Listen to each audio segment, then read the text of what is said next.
Wa qala dan berkatalah niswatun perempuan-perempuan fil madinati di dalam kota.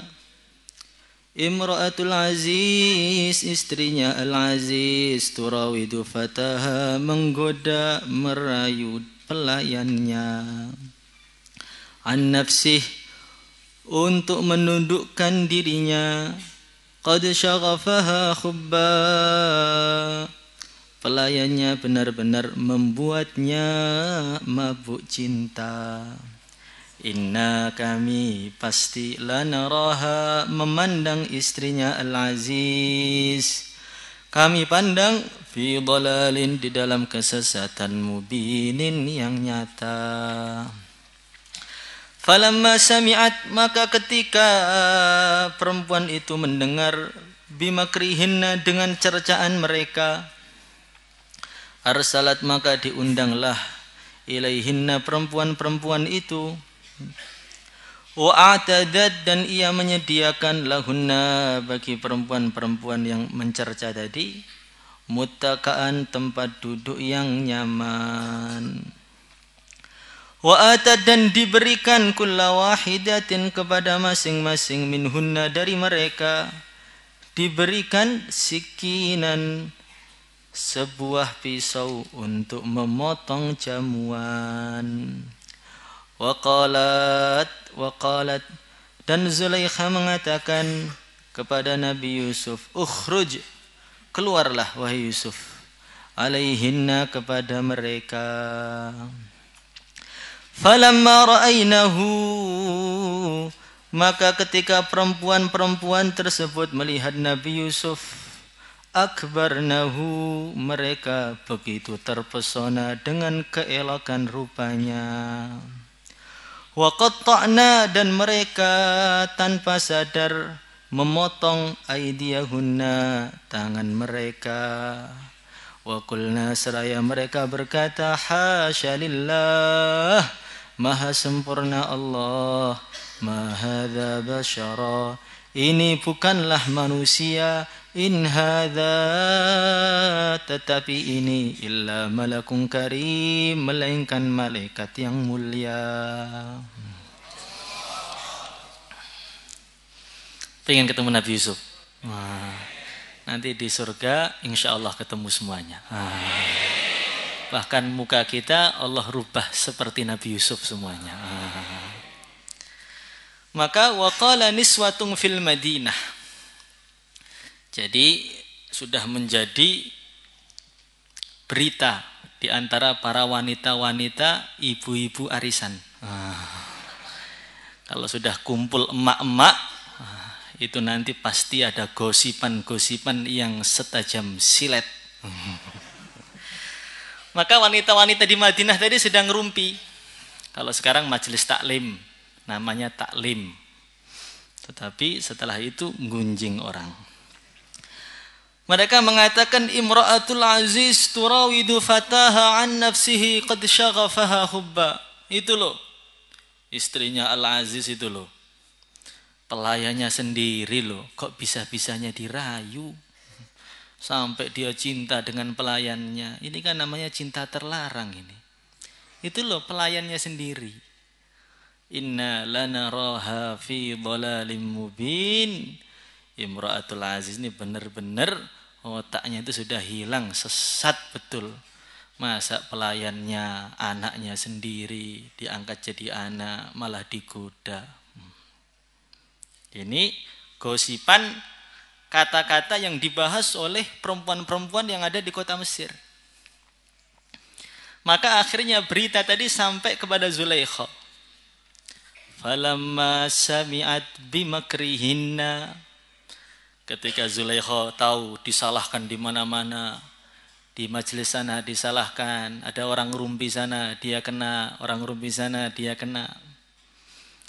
Maka ketika mendengar berita tadi, Zulaikha, wis, semua perempuan yang menyalahkan saya kumpulkan semuanya, biar dia tahu siapa Nabi Yusuf itu. Kumpulkan, diundang semua ke istana. Nanti akan saya tampakkan, saya tunjukkan kepada mereka siapa sih yang membuat saya tergila-gila itu. Maka di sini dalam Al-Quran dikatakan falamma sami'at bimakrihinna. Ketika Zulaikha mendengar makarnya para perempuan. Allah berfirman makrihinna. Kenapa dikatakan makar? Karena mereka itu sebenarnya sudah penasaran berat dengan Nabi Yusuf. Jadi perempuan-perempuan sampai di kampung-kampung, di pasar-pasar itu sudah pada penasaran. Yusuf tuh kayak apa sih?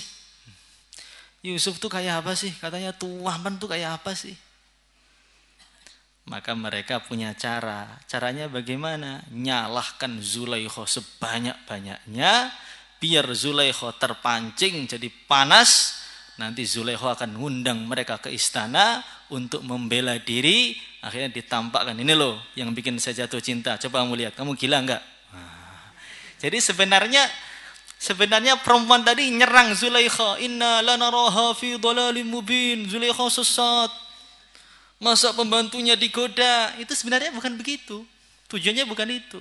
Tujuannya biar Zulaikha terpancing sehingga nunjukkan Nabi Yusuf kepada mereka. Itulah wanita. Itulah siapa? Wanita. Tampaknya mau ke depan tapi mundur dulu. Pengen ke kanan harus ke kiri dulu. Pengen ke Jakarta tapi terbangnya ke Irian. Kemudian ke Sulawesi, ke Aceh dulu baru ke Jakarta. Itulah wanita. Maka wanita itu adalah seseorang makhluk yang begitu sulit untuk dipahami. Bagi sebagian laki-laki. Begitu sulit untuk dipahami. Sampai Imam Ahmad Ibnu Hanbal, orang yang begitu cerdas. Namanya siapa tadi? Imam Ahmad. Namanya siapa? Orang yang begitu cerdas. Saking cerdasnya Imam Ahmad itu, dengarkan Al-Quran 30 juz sekali dengar langsung hafal. Sekali dengar. Siapa namanya itu? Masya Allah. Maka namanya Ahmad itu biasanya memang cerdas-cerdas. Saya kemarin baca kitab. Ada orang keluar dari neraka, dimasukkan surga. Maka dia kaget, ya Allah, kok saya dimasukkan surga, amalan saya apa? Kemarin itu loh, saya ngelihat amalan saya jelek semua loh. Kok dimasukkan surga nggak jadi disiksa, kenapa ya Allah? Maka Allah berfirman, lah namamu Ahmad, saya malu masa namanya kekasihku saya masukkan neraka. Ahmad dan Muhammad, ya, insya Allah. Balik lagi pembahasan. Maka Imam Ahmad Ibnu Hanbal orang yang begitu cerdas betul. Beliau mengatakan makathtu fi babil haid tis'a sinin hatta fahimtuhu.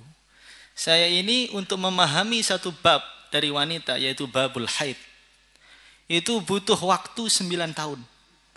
Saya renungi, saya pahami, saya teliti sampai saya benar-benar paham babul haid itu harus waktunya begitu lama sampai 9 tahun. Padahal orang yang begitu cerdas. Padahal babul haid itu adalah darahnya wanita itu warnanya bisa dipelajari, ukurannya bisa dipelajari, harinya bisa dipelajari, perkara yang tampak. Kalau perkara yang tampak saja itu begitu sulit dipelajari oleh Imam Ahmad sampai 9 tahun bagi beliau untuk mempelajari. Bagaimana mempelajari perasaan wanita yang tidak tampak. Yang tampak saja loh 9 tahun.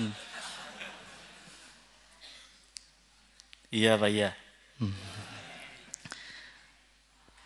Maka ada seseorang bikin skripsi kuliah. Bikin judulnya Kaifa tufhamu al-mar'ah. Bagaimana perempuan bisa dipahami.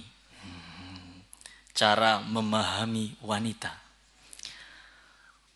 Ketika distorkan kepada dosennya, itu jumlah bukunya bukan 1 halaman, 2 halaman, 1000 halaman. Maka dosennya itu senang ini. Wah, bagus ini. Kitabmu bagus. Saya bisa mempelajari dari situ nanti bagaimana cara menaklukkan istri saya sendiri ini. Ketika diserahkan ke dosennya dibuka. Lembar pertama kosong. kedua kosong, sampai 1000 kosong semua. Loh, saya sudah senang bisa naklukkan istri saya, kok malah kosong semua. Pak dosen, memahami wanita itu tidak bisa dirumuskan dan dikoedahkan. Nah, makanya harus kosong begini. Kalau yang umum itu bisa kaidah umum, kufranul asir itu kaidah umum. Kalau kaidah yang terperinci itu setiap wanita beda, nggak bisa dipelajari. Wanita itu begini, itu istri kamu, istri saya beda lagi, istri dia beda lagi. Jadi nggak bisa dikaidahkan. Insya Allah. Maka dalam riwayat Bukhari, Rasulullah Sallallahu Alaihi Wasallam beliau mengatakan, ma ra'aitu minna qisati aqlin wa din adhaba li lubbir rajulil hazimi min ihda kunna. Sahih Bukhari itu. Beliau mengatakan kepada para wanita, wahai wanita, saya tidak melihat orang yang akalnya kurang, agamanya juga kurang, yang lebih bisa menghilangkan kecerdasan seorang laki-laki yang begitu kuat akalnya melebihi kalian para wanita. Maknanya bagaimana? Perempuan itu punya pengaruh yang besar dalam dunia laki-laki. Nabi mengatakan apa? Adhaba li lubbir rajulil hazim.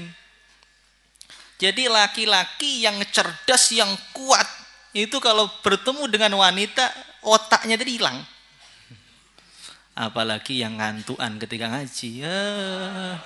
Yang pinter saja guru tahasus mendadak bodoh loh di depan wanita itu. Apalagi yang SP, Masya Allah. Jadi gambaran bagaimana pengaruhnya wanita itu betul-betul hebat. Sehingga Rasulullah Shallallahu Alaihi Wasallam sendiri sering pusing dengan istrinya. Pernah pusing dengan istrinya. Sampai yang negur itu bukan Nabi, yang negur langsung Allah.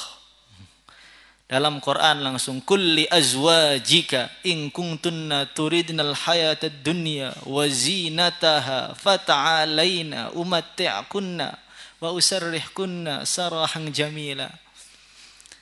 Wahai Muhammad, bilang pada istrimu, kalau minta tambahan belanja, pengen dunia, sudah, ceraikan aja. Yang bela siapa? Bukan Sayyidina Abu Bakar, bukan Sayyidina Umar. Yang bela langsung Tuhan semesta alam. Maka dunia wanita itu betul-betul bisa menggoncangkan laki-laki yang hebat, kokoh, hafid, pinter, alim. Maka dalam riwayat Bukhari Muslim muttafaqun alaih, Rasulullah Sallallahu Alaihi Wasallam beliau bersabda, ma taraktu ba'di fitnatan adarra 'alal rijal minan nisa. Tidaklah saya tinggalkan setelahku itu satu fitnah, satu ujian yang lebih dahsyat bagi laki-laki melebihi wanita. Itu ujian yang terdahsyat bagi laki-laki, yaitu adalah wanita. Muttafaqun alaih, rawahu Bukhari wa Muslim. Dikira hadis palsu, enggak, Bukhari Muslim ini. Maka walaupun tampaknya akalnya kurang, tapi laki-laki bisa terpengaruh yang begitu dahsyat. Maka saya pernah baca satu kisah hancurnya satu kerajaan besar gara-gara perkara yang sangat remeh. Apa itu? Senyuman seorang wanita. Kerajaan besar padahal ini. Jadi ada satu kerajaan itu nggak bisa dikalahkan oleh siapapun. Karena pertahanannya begitu bagus. Rajanya ditaruh di tengah. Rumah rajanya di tengah. Maka radius 1 kilo nanti diputeri, dilingkari oleh rumahnya, keluarganya. Kemudian keluarga jauhnya, kemudian panglimanya, kemudian jenderalnya 1, jenderal 2, terus pasukannya sampai lapisnya bisa lapis sampai 200 lapisan. Sehingga tidak ada yang bisa menembus kerajaan, menembus raja nggak bisa. Harus melewati rumah-rumah yang begitu banyak. Lah raja itu punya satu permaisuri. Yang cantiknya itu Masya Allah, la haula wa la quwata illa billah. Bukan Masya Allah saja, Masya Allah. Tambah lagi, la haula wa la quwata illa billah. Inna lillahi wa inna ilaihi raji'un. Maka akhirnya bagaimana? Permaisuri yang begitu cantik tadi ada kekurangannya satu. nggak mau senyum. Raja sudah penasaran nih kalau senyum kayak apa, nggak senyumnya kayak begini, kalau senyum kayak apa ini? Ini manusia tapi speknya bidadari. Akhirnya didatangkan stand up comedy yang pinter-pinter tuh, bikin orang guyon. Orang-orang yang pinter-pinter bikin ketawa, datangkan, gak berhasil, datangkan lagi, gak berhasil. Siapa yang berhasil saya kasih emas, gak berhasil. Sampai suatu ketika datang pasukan musuh menyerang. Nah, ketika pasukan musuh tadi menyerang, sudah kumpul semua depan kerajaan, sudah siap pasukan untuk memerangi musuh ini. Tiba-tiba musuhnya itu pergi, nggak jadi perang, kabur. Maka oleh raja disampaikan dalam khutbahnya, wahai pasukan-pasukanmu, pasukan-pasukanku, walaupun kalian sudah siap perang, wajah kalian sudah pengen menggal musuh. Tetapi ternyata musuhnya nggak jadi, dia sudah ketakutan. Sekarang kalian pulang sana, udah pulang sana, makan di rumah sana, ngopi dulu. Nah, maka mukanya mereka itu karena sudah panas pengen perang itu jadi kecewa. Ketika kecewa luar biasa tadi, lucu wajahnya itu. Maka permaisurinya tiba-tiba senyum melihat kekecewaan para pasukan itu. Senyumannya ketika dalam penderitaan orang lain. Nah, ketika dia senyum, akhirnya bagaimana? Masya Allah, ketika senyumnya itu sudah keluar sampai tampak giginya, seketika matahari itu redup. Matahari malu, kalah terang. Maka rajanya ngelihat itu, dek, ya Allah, kok cantik betul ternyata istriku ini. Hampir serangan jantung gak jadi. Akhirnya bagaimana? Akhirnya rajanya itu kecanduan. Besok teng pasukan datang, gak jadi. Akhirnya kecewa lagi, senyum lagi. Gak jadi, kecewa lagi, senyum lagi. Setiap hari. Bahkan kadang-kadang sehari 4 kali. Mirip minum obat itu. Minum obat 2 kali, ini malah 4 kali ini. Akhirnya suatu ketika musuh datang betulan. Nah, dipukul lonceng, teng. Panglima-panglimanya lah, paling biar putrinya senyum, permaisurinya senyum. Dah, kita tidur dulu aja lah. Makan dulu, ngopi dulu, santai-santai. Tengah-tengah santai-santai, akhirnya diserang, diserbu, habis semua. Rajanya wafat, mati karena senyuman seorang wanita. Iya Pak, iya. Maka maknanya bagaimana itu bukan jelek. Maknanya itu perempuan itu punya pengaruh yang dahsyat untuk raja-raja yang kuat. Punya pengaruh yang dahsyat. Maka kalau pengaruh tadi itu bisa dididik dengan begitu bagus, diarahkan potensinya, maka perempuan itu akan mengeluarkan raja-raja, ulama-ulama, panglima-panglima perang, dan orang-orang besar. Kita tahu Timur Leng. Timur Leng itu kurang hebat apa? Dinasti Timuriyah yang ada di Uzbekistan, yang bahkan ngalahkan Turki Utsmani, Timur Leng gitu. Ngalahkan Yildirim Bayazid. Itu Timur Leng itu ketika saya ziarah ke makamnya, maka orang sana cerita, Timur Leng yang hebat begitu, mulai bayi istilahnya di tempat perang sampai umur 70 tahun. Itu termasuk yang punya jasa besar ngatur kerajaan dan strateginya Timur Leng. Itu istrinya namanya Bibi Hanum. Jadi yang ngatur semua itu malah perempuan. Timur Leng yang hebat tadi yang ngatur perempuan. Sehingga ketika istrinya meninggal, kerajaannya banyak kemerosotan. Maka ternyata kegalaan Timur Leng yang nundukkan 100.000 pasukan, di belakangnya ada wanitanya. Ini biar anak putri gak marah. Masa disalahkan jadi fitnah terus. Maknanya pengaruhnya itu begitu besar. Pendidikannya itu begitu hebat. Punya pengaruh begitu besar. Imam Syafi'i itu kurang hebat apa? Cerdasnya sampai offset istilahnya itu. Luar biasa pinternya. Mulai bayi ibunya sudah mimpi ada bintang jatuh dari langit yang sebesar planet Jupiter. Bahkan ada yang mengatakan itu bukan bintang tapi planet jatuh ke Mesir sampai berkeping-keping sehingga kepingannya itu tersebar ke seluruh bumi. Akhirnya ilmunya Imam Syafi'i tersebar ke seluruh bumi, sampai di atas gunung Lau, Poncol pun bermadzhab Syafi'i. Keluar dari mana? Seorang wanita. Jadi wanita itu kalau potensinya dimanfaatkan itu menghebat. Itu didiknya ibunya itu hebat betul. Sejak bayi beliau tidak ikhlas ada satu suap pun, bahkan secuil pun yang masuk di perutnya Imam Syafi'i yang subhat. Nggak mau. Jangankan haram, subhat pun nggak boleh. Sehingga tengah-tengah ibunya belanja, Imam Syafi'i itu nangis. Akhirnya disusui oleh tetangganya. Ibunya datang, kaget. Anaknya diambil, masukkan dalam kamar, tangan ibunya dimasukkan di mulutnya Imam Syafi'i itu. Biar muntah, padahal bayi nih. Akhirnya susunya muntah semua. Beliau khawatir kalau susunya tadi keluar dari seorang ibu yang makannya subhat, takut kecerdasan dan ketakwaan anaknya berkurang.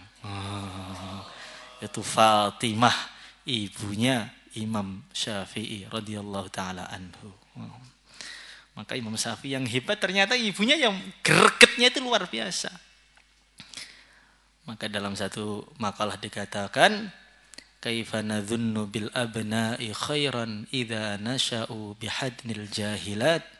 Bagaimana mungkin kita berharap akan keluar orang-orang istimewa, orang-orang besar, raja-raja, panglima-panglima perang, ulama-ulama yang menjadi asbab hidayah seluruh dunia, kalau mereka dididik oleh perempuan yang tidak berpendidikan.